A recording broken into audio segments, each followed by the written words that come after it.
안녕하세요. 저는 인터넷, 스마트폰, 알코올, 도박, 약물에 대한 예방과 상담, 치료를 지원하는 노원구 중독관리 통합지원센터에서 왔어요. 오늘은 친구들과 함께 스마트폰과 인터넷을 지금보다 더 건강하게 사용할 수 있는 방법에 대해 배워보고자 합니다.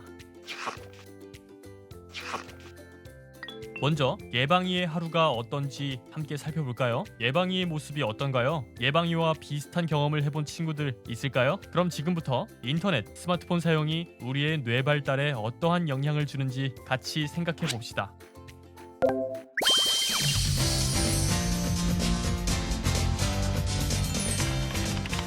짜르르라.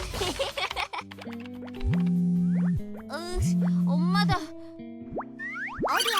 집에 빨리 안 들어오냐?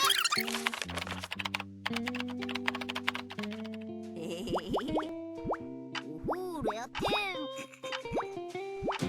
득템했다. 마지막 한 바퀴만 돌자. 진짜 마지막.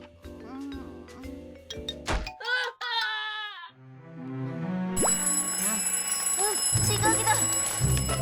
서두르다 핸드폰 놓고 올 뻔했네. 으아, 깜짝이야. 다행이다.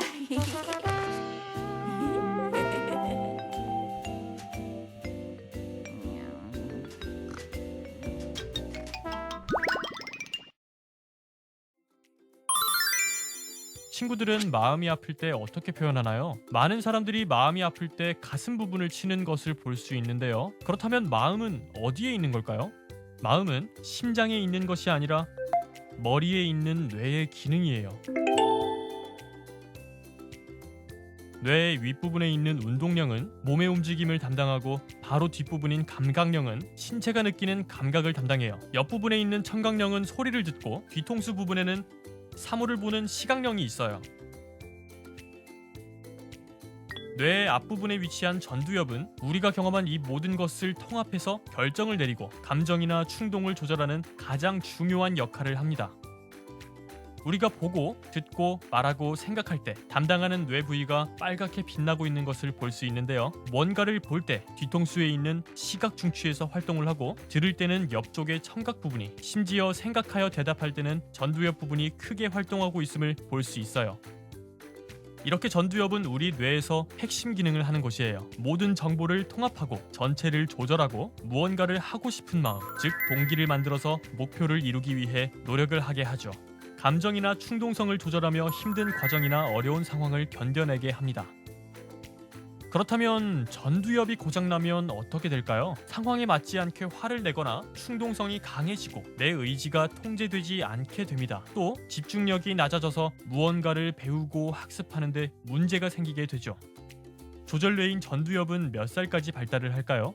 성인이 되고 난 이후에도 25살까지 발달을 해요. 그림처럼 보라색이 될수록 그 부위가 성장을 충분히 했다는 것을 의미해요. 우리의 뇌는 감정을 느끼는 감정뇌가 청소년기까지 먼저 발달을 하고 조절뇌는 20대까지 발달을 하죠. 즐거움은 우리의 뇌와 관련이 있을까요? 네, 즐거움을 느끼는 기능도 뇌의 중요한 기능 중 하나입니다. 즐거움과 뇌가 어떤 관련이 있는지 발견하게 된 실험 영상을 한번 볼까요?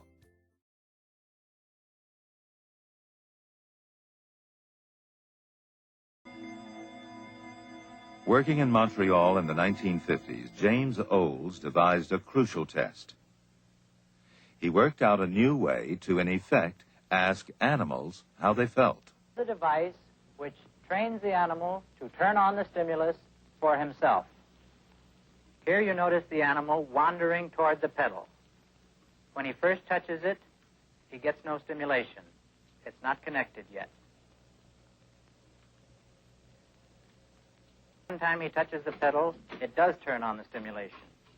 You can see the lights go on.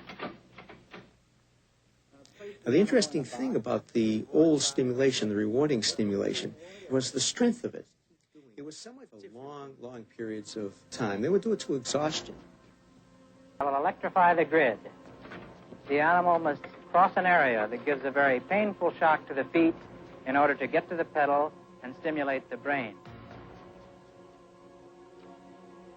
And a rat wanting brain stimulation would brave a shock stronger than even a starving rat. This shows a rat is willing to pay a very high price in order to get to the pedal. Human addicts will pay just as high a price. Get to the pedal. Human addicts will pay just as high a price for their...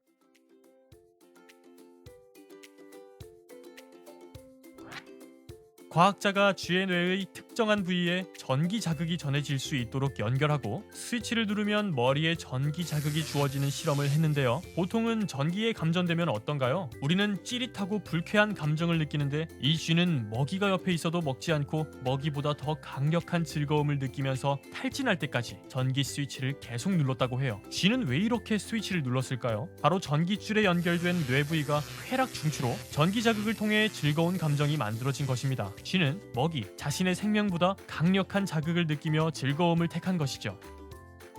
영상 속에 나오는 쥐처럼 사람에게도 같은 뇌 부위를 발견할 수 있는데 이것을 즐거움의 뇌, 보상회로라고 하죠. 인터넷이나 게임을 할 때 뇌에서는 1번에서 2번으로 자극이 전달되어 3번에서 기분을 좋게 하는 물질인 도파민이 나와요. 이런 자극이 반복되면 도파민이 과다하게 나오게 되고 이런 과정은 더욱 발달합니다. 우리의 보상회로, 즉 즐거움의 뇌는 어떤 기능을 할까요? 친구들은 부모님이나 선생님께 칭찬을 받거나 시험에서 좋은 성적이 나왔을 때 기분이 어때요? 뿌듯하고 기분이 좋고 더 인정받고 사랑받기 위해 노력을 하겠죠. 이때 뇌 안에서는 도파민이라는 즐거움을 주는 물질이 나와서 우리는 즐겁다는 기분을 느끼게 돼요. 결국 즐거움의 뇌, 보상회로는 이를 좋은 기억으로 느끼게 해 계속 노력을 지속하게 만드는 역할을 해요. 우리가 칭찬을 받거나 목표를 성취하는 것은 자연적으로 얻는 보상이지만 많은 시간과 노력이 필요하죠. 하지만 친구들이 많이 하는 스마트폰, 인터넷과 어른들이 많이 하는 술, 담배와 같은 인위적 보상은 대부분 자연적으로 얻어지는 보상보다 사용 즉시 훨씬 더 많은 도파민을 나오게 하고 강렬하죠. 자연적 보상으로 2주 만에 즐거움을 3만큼 느꼈다면 인위적 보상들은 1시간 만에 즐거움을 10까지 느낄 수 있게 합니다. 그래서 처음에는 대개 친구들이 성적으로 인한 스트레스로 게임을 시작하면서 순간적으로 해소가 되는 듯 하지만 강력한 자극인 만큼 더 하고 싶다는 생각을 하며 점점 빠지게 되는 것이죠. 지금 여러분의 뇌는 어떨까요? 청소년인 우리의 감정뇌는 어른 수준으로 발달해서 여러 감정들을 느끼고 예민해지는 시기이지만 조절뇌, 전두엽은 아직 한참 발달하기 시작하는 시기여서 감정을 조절하고 통제하는 것은 어렵고 힘들다고 느끼게 됩니다. 따라서 조절뇌가 더 발달하기 전에 인터넷, 스마트폰과 같은 자극을 자꾸 받다 보면 조절뇌 발달 자체가 제대로 되지 않아 균형 있는 뇌 발달이 어려울 수 있고 적절한 통제력이나 인내력이 없는 상태여서 중독의 위험성이 높아지죠. 그래서 더더욱 가짜 보상인 스마트폰, 인터넷, 술, 담배의 공격에 조심해야 해요. 중독이 뭘까요? 단순히 게임을 많이 한다고 해서 중독일까요? 중독이라고 할 때는 내성, 금단, 갈망, 반복적 행동, 일상생활 장애라는 요인들이 고리처럼 연결되어 있기 때문에 한번 시작되면 끊고 싶어도 끊기 어려워져요. 그래서 더욱 예방이 중요합니다. 첫 번째로 내성에 대해 알아볼게요. 담배로 예를 들어봅시다. 어른들이 담배를 피울 때 처음 한 개를 피울 때는 즐거움을 10으로 느낀다고 해봅시다. 기계도 많이 쓰게 되면 녹이 슬듯이 담배를 오래 피우면 우리 뇌에 있는 즐거움을 전환해주는 수용체가 줄어들어 즐거움의 강도가 3으로 줄어들게 됩니다. 다시 10의 즐거움을 느끼려면 어떻게 해야 할까요? 그렇죠. 같은 만족을 위해서는 담배를 더 많이 펴야 하겠죠. 이렇게 같은 만족을 얻기 위해 더 많이 사용하는 것을 내성이라고 합니다. 게임이나 스마트폰도 담배와 마찬가지로 처음에는 즐거움을 10만큼 느꼈지만 오래 하게 되면 결국 뇌의 변화로 게임을 해도 즐거움을 예전보다 더 적게 느끼게 됩니다. 그래서 더 자극적인 게임을 하거나 더 많은 시간을 하게 되는 거죠. 새해 계획으로 어른들이 금연을 선언했지만 이내 짜증을 많이 내고 예민해지더니 결국 다시 담배를 피우게 되죠. 왜 그럴까요? 바로 담배를 끊었을 때 신체적, 심리적으로 괴로운 금단 증상이 생기기 때문이에요. 담배를 끊으면서 예민해지고 안절부절하고 불안한 괴로운 증상들이 나타나기 때문이죠. 인터넷과 스마트폰도 담배와 다르지 않죠. 너무 많이 사용하다가 중단하게 되면 예민해지고 화가 나고 집중이 안 되거나 우울해지는 금단 증상을 겪을 수 있어요. 이렇게 금단 증상이 생기는 이유는 아버지의 뇌에서 담배 한 개비를 피면 기분을 좋게 해주는 물질인 도파민이 10개가 나왔다고 하면 금연으로 도파민이 더 이상 공급되지 않기 때문에 이러한 자극에 길들여진 뇌는 도파민을 달라고 하며 불안 초조해지고 우울해지는 등의 금단 증상으로 나타나는 것이죠. 우리의 뇌는 이전의 즐거움을 기억할까요? 도박 중독자가 도박 사진을 보았을 때 정상인과 다르게 뇌가 반응을 보이죠. 이 부분이 바로 즐거움을 담당하는 뇌 부위와 기억을 담당하는 전두엽과 관련이 있는 부분이에요. 게임 중독자가 게임 사진을 보았을 때도 마찬가지로 앞과 유사한 부분이 반응을 하는 것을 알 수 있어요. 게임을 하지 않고 게임 사진만 보았는데도 우리의 뇌가 반응하고 있는 것을 볼 수 있죠. 우리의 뇌는 이전에 게임, 스마트폰을 하면서 느꼈던 즐거움을 기억하고 있고, 많이 사용하다 보면 결국 중독에 의해 다른 활동에는 관심이 적어지고 게임이나 도박, 음주와 같은 중독 행동에만 집착하도록 뇌가 변화해요. 그렇기 때문에 우리가 청소년 시기에 스마트 디지털 미디어 기기를 과하게 사용하면 안 되는 이유가 나오는데요. 바로 뇌의 발달 때문입니다. 키가 많이 크는 지금 시기에 편식을 하면 키가 많이 크지 못하겠죠. 우리 뇌도 지금 발달하고 있는 시기이기 때문에 인터넷만 사용하게 되면 뒤통수에 있는 시각력만 자극을 받게 되고 지능과 관련이 있는 조절뇌가 충분히 발달하지 못하게 되죠. 따라서 뇌가 집중적으로 발달하는 이 시기에는 스마트폰, 게임만 하는 것이 아니라 책을 읽거나 신체 활동과 같은 다양한 활동을 골고루 해야 뇌가 균형 있게 발달할 수 있어요. 스마트폰이나 인터넷 게임에 중독되면 실제로 지능에 영향을 미치며 이해력, 어휘력, 중독 기간이 길수록 학습 능력이 떨어집니다.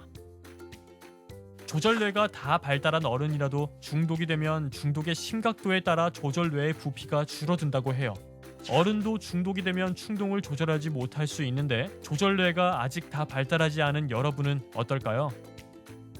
그 외에도 시력이 떨어지거나 자세가 바르지 못해 거북목 증후군, 척추 측만증에 걸릴 수도 있고 영양 결핍이 되거나 운동량이 줄어 오히려 비만이 될 수 있어요. 사회적으로는 충동성과 우울감이 높아지고 가상세계 집착, 가족 갈등 심화, 학교 생활 부적응 등의 문제가 나타날 수 있어요. 특히 충동성을 더 자주 느끼고 행동을 조절하는 것이 어려워질 수 있어 일상생활에서 많은 어려움을 겪을 수 있습니다. 간혹 인터넷과 스마트폰을 통해 게임 결과에 따라 돈을 걸거나 따게 하는 온라인 도박을 하는 청소년들이 있는데요. 청소년 시기에 도박을 하는 것은 모두 불법이기 때문에 호기심으로 시작한 도박으로 인해 법적 처벌을 받을 수 있다는 사실 꼭 기억하세요. 그럼 이제 정리해볼까요? 중독이란 인터넷, 스마트폰, 술, 도박, 약물 등 가짜 보상의 반복적 사용으로 인해 내 기분, 행동, 생각들을 통제할 수 없는 상태를 말합니다. 중독이 되면 실제로 뇌에 구조적인 변화가 일어나요. 뇌가 파이고 쪼그라들게 됩니다. 그리고 중독이 되면 뇌의 기능이 저하되는데 판단력이나 대처 능력이 떨어지고 충동성 그리고 지능이 저하됩니다. 그렇기에 우리 역시 항상 잘 사용하고 있는지 스스로 점검하며 사용해야겠죠? 자, 제가 알려드리는 중독 예방법 다 같이 읽어볼까요? 학습 시간을 제외하고 초등학생은 1일 한두 시간, 중고등학생은 2-3시간 이내로 사용합니다. 시력 보호를 위해 컴퓨터는 50cm, 스마트폰은 30cm 이상 거리를 두어 사용합니다. 게임, 채팅은 취미, 그 외에 다양한 취미 활동을 개발합니다. 잠자리에서는 스마트폰을 포함한 모든 전자기기를 끕니다.